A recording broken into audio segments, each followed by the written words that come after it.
C'est vachement dur, Corinne, tu sais, d'être un homme aujourd'hui. Ah oui, je suis surprise, les pauvres. Tu as vu ce jeune homme? Il a été forcé d'épouser une femme de 64 ans, il a à peine 15 ans, mais c'est incroyable. Mais oui, c'est pour ça qu'on fait cette journée de l'homme, hein, parce que finalement, c'est important qu'au moins un jour par an, on fasse quelque chose pour qu'ils puissent revendiquer leurs droits. Bah oui, les pauvres, t'as vu, dans les entreprises, on ne veut même plus engager des hommes. Moi, je suis vraiment surprise, les pauvres. Et puis les hommes en burqa, tu t'imagines? On va plus les reconnaître. Mais non, mais Corinne, c'est normal. Écoute, les hommes, entre 25 et 35 ans, ils vont devenir papa, ils vont s'occuper des enfants, puis les enfants, ça tombe malade, alors il y a des jours d'absence. Comment veux-tu qu'elles fassent dans les entreprises? Oui, c'est vrai, et puis ils doivent préparer le repas, s'occuper du boulot, de la maison, de l'intendance, c'est vrai, moi je les plains vraiment, ils sont malheureux, ces gars. T'as une réunion, voilà, vendredi, 18h, une réunion, inopinée. Qu'est-ce qu'ils font, ces mecs?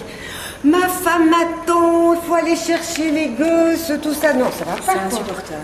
Oui. Eh bien, mesdames, Viviane Titelbaum, présidente des femmes et mères de la régionale de Bruxelles, ainsi que moi, présidente des femmes et mères nationales, nous vous souhaitons une belle journée de la femme.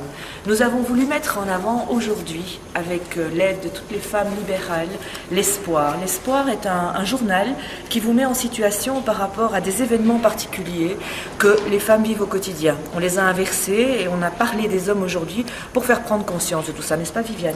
Oui, l'idée de l'inversion, c'était vraiment pour créer un choc, parce qu'on est habitué à voir certaines situations qu'on banalise, des petites filles forcées d'épouser par exemple un homme plus âgé, le fait de devoir s'habiller autrement dans les transports en commun, on y est habitué pour les filles et ça ne choque presque plus.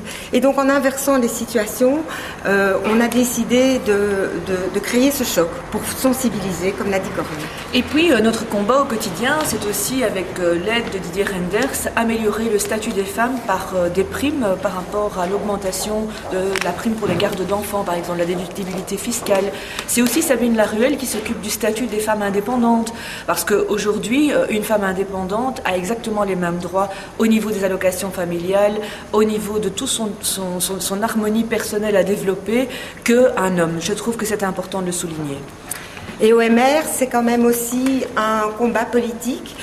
Corinne de Permentier, première vice-présidente de la Chambre, la chef de groupe au Sénat est une femme, la chef de groupe à la communauté française est une femme, la chef de groupe à la COCOF est une femme, la présidente régionale sur Bruxelles est une femme, et donc Didier Reynders est un président qui très régulièrement, dans les postes de responsabilité, met les femmes à l'honneur. C'est vrai que OMR, une femme égale un homme égale une femme. Nous ne sommes pas sexistes, nous ne sommes pas des 68 arts attardés qui voulons à tout prix exister.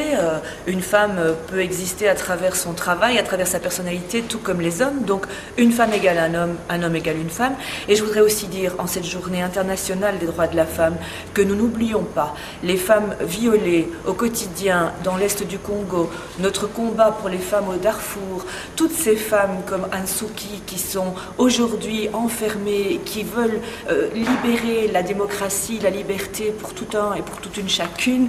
Et tout ça, nous y pensons très très sérieusement. Et toutes les femmes aussi qui sont oppressées et qui ne peuvent pas s'exprimer.